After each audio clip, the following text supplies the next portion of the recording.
Nous définissons ici, nous expliquons ce qu'est le cercle trigonométrique, comment représenter un angle orienté sur le cercle trigonométrique et comment représenter ou calculer avec précision ces nombres trigonométriques, les nombres trigonométriques de l'angle orienté. Alors, dans un repère orthonormé, le cercle trigonométrique est le cercle centré en 0, 0, donc en l'origine du repère, et de rayon 1. Sur ce cercle, nous pouvons représenter un angle orienté, qu'ici nous allons appeler alpha, angle orienté puisque cet angle dispose de deux côtés, un côté origine qui est toujours l'axe des x et un côté extrémité qui permet donc de représenter l'angle d'amplitude souhaitée. On dit que le cercle est orienté positivement dans le sens anti-horloger, c'est-à-dire l'amplitude d'un angle orienté représenté sera toujours calculée ou mesurée positivement dans le sens contraire des aiguilles d'une montre.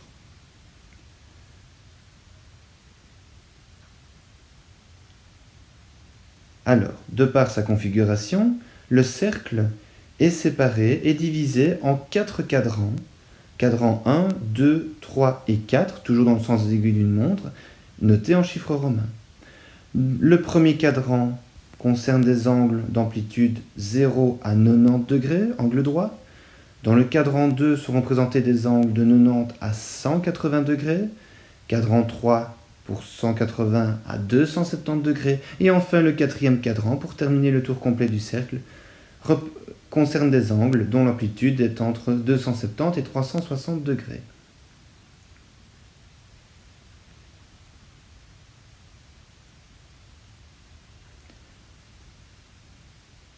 Le point d'intersection entre le côté extrémité de l'angle et le cercle trigonométrique est appelé, donc ici le point A, est appelé le point image de l'angle alpha. Grâce à ce point image, et plutôt grâce aux coordonnées de ce point image, nous pouvons déjà retrouver les deux premières valeurs trigonométriques de l'angle alpha. En effet, le cosinus de l'angle alpha n'est rien d'autre que l'abscisse de son point image, comprise entre moins 1 et 1, ici positive dans l'exemple représenté. Le sinus de l'angle alpha, quant à lui, n'est rien d'autre que l'ordonnée de ce point image, évidemment toujours compris entre moins 1 et 1 lui aussi, positif dans le cas qui nous occupe. Si on souhaite à présent retrouver et représenter les deux autres valeurs trigonométriques de l'angle, à savoir sa tangente et sa cotangente, nous devons tracer deux axes supplémentaires. Un axe vertical, donc parallèle à l'axe des y et tangent au cercle en le point 1, 0, et un axe horizontal, parallèle quant à lui donc à l'axe des x et tangent au cercle en le point 0, 1.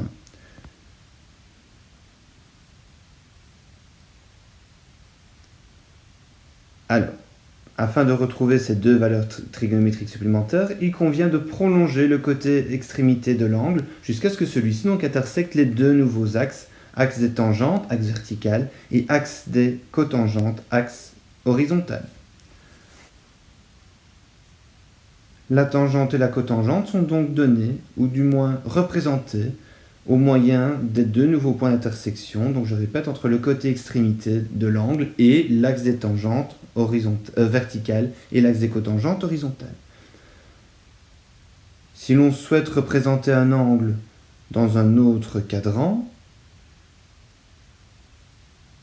les conclusions restent les mêmes. Le point image nous donne le cosinus avec son abscisse et le sinus de l'angle au moyen de l'ordonnée du point image.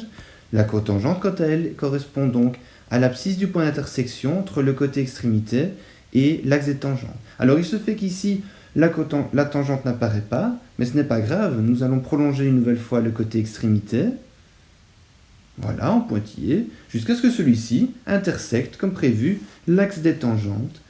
Cela va nous permettre donc de représenter la tangente, voilà, la tangente de l'angle alpha, et l'ordonnée du point d'intersection entre le côté extrémité et l'axe des tangentes.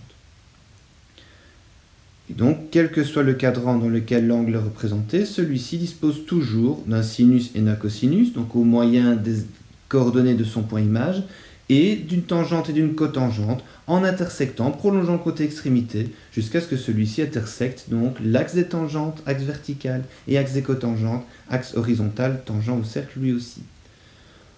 On remarque que, quel que soit le cadran dans lequel l'angle alpha est représenté, son cosinus et son cosinus sont toujours compris entre moins 1 et 1, effectivement, puisque le rayon du cercle est toujours de 1.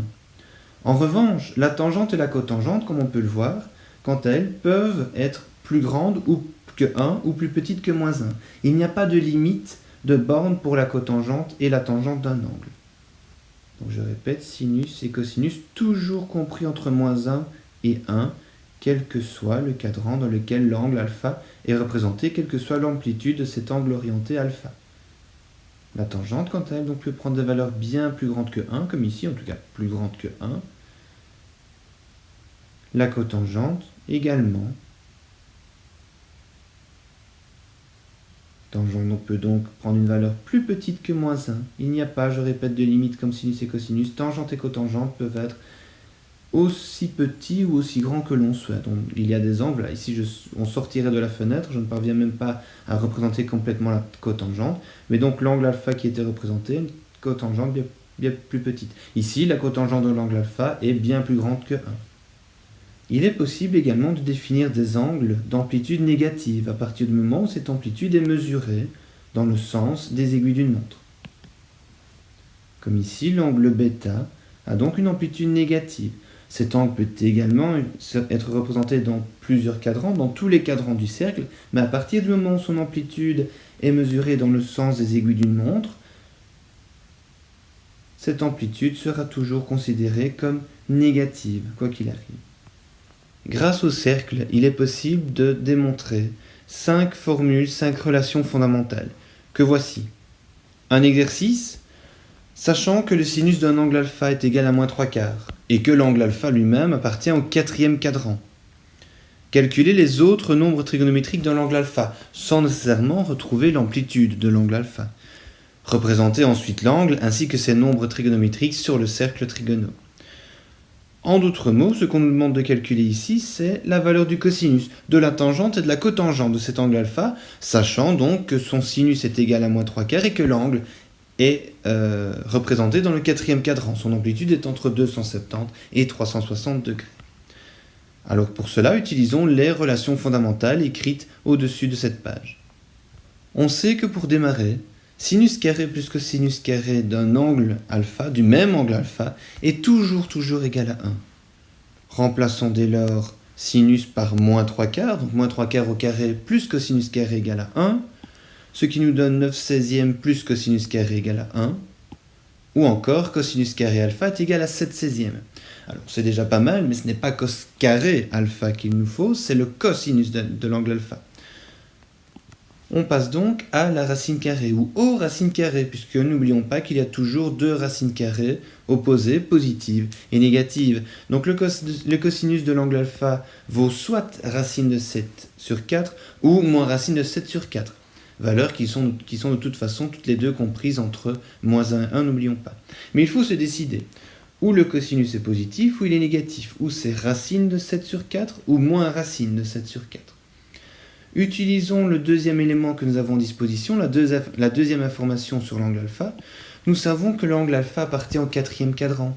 Or, dans ce cadran, les cosinus sont positifs. Le cosinus de l'angle alpha doit être positif. Et donc, nous allons sélectionner racine de 7 sur 4. Le cosinus de l'angle alpha vaut racine de 7 sur 4. De plus, calculons en présent la tangente de l'angle alpha, donc qui est le rapport entre le sinus et le cosinus. Utilisons les deux valeurs connues et calculées, donc moins 3/4 sur racine de 7 sur 4, ce qui nous donne moins 3 sur racine de 7, et afin de ne pas garder de racine de 7 au dénominateur, nous multiplions au-dessus et en dessous au numérateur et au dénominateur par racine de 7, ce qui nous donne moins 3 racine de 7 sur 7. Enfin, dernière valeur à calculer, à retrouver la cotangente. La cotangente de l'angle alpha peut s'obtenir soit en effectuant le rapport cosinus sur sinus, ou simplement en prenant l'inverse de la tangente, comme nous l'avons expliqué. Donc directement ici, moins racine de 7 sur 3. Alors, ça c'est la partie calcul. Nous avons obtenu les 3 nombres trigonométriques manquants. Nous disposons également du sinus. Essayons à présent de représenter l'angle alpha, donc dans le 4e cadran, sur le cercle trigonométrique, ainsi que ses valeurs calculées ou retrouver. Alors voici le cercle trigonométrique. Donc centré en 0, 0, on le répète, de rayon 1. J'ai également tracé les axes de tangente et cotangente. Et j'ai choisi une échelle adéquate. Je m'explique. J'ai choisi comme échelle pour tracer le cercle de prendre 4 cm pour une unité. Pourquoi? Parce que nous avons le sinus qui est en fait moins 3/4, donc il va falloir représenter des quarts. Même chose pour cosinus. Et donc j'ai choisi, je le répète, un rayon de 4 cm pour représenter une unité, afin de pouvoir repérer facilement 3/4. Deux angles différents sur le cercle trigonométrique peuvent avoir un sinus de moins 3/4. Soit dans le quatrième, soit dans le troisième quadrant, puisqu'on voit que je peux du coup tracer deux points images, deux points différents sur le cercle trigonométrique qui ont tous les deux une ordonnée de moins 3/4. Mais sachant qu'évidemment l'angle alpha qui nous intéresse appartient au quatrième quadrant, nous allons directement tracer l'angle ou son côté extrémité comme ceci.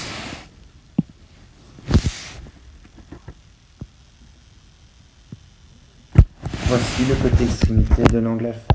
Et donc voici l'angle alpha en question. Côté origine, toujours l'axe des abscisses. Côté extrémité, voici l'angle alpha. Alors, retrouvons à présent les valeurs trigonométriques de cet angle alpha. Nous avons tout d'abord l'abscisse du point image qui nous donne donc le cosinus. Voici le cosinus d'alpha qui s'arrête donc ici, positif. Nous avons également, grâce à l'ordonnée du point image moins 3/4, mais voici, ça nous le savions déjà, le sinus de l'angle alpha. Ensuite, pour retrouver ou représenter la tangente et la cotangente, n'oublions pas de prolonger le côté extrémité de l'angle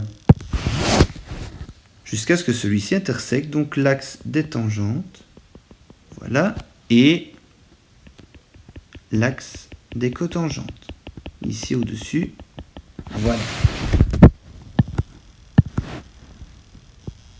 Voici la tangente de l'angle alpha négative. Et pour terminer, la cotangente de l'angle alpha négative elle également.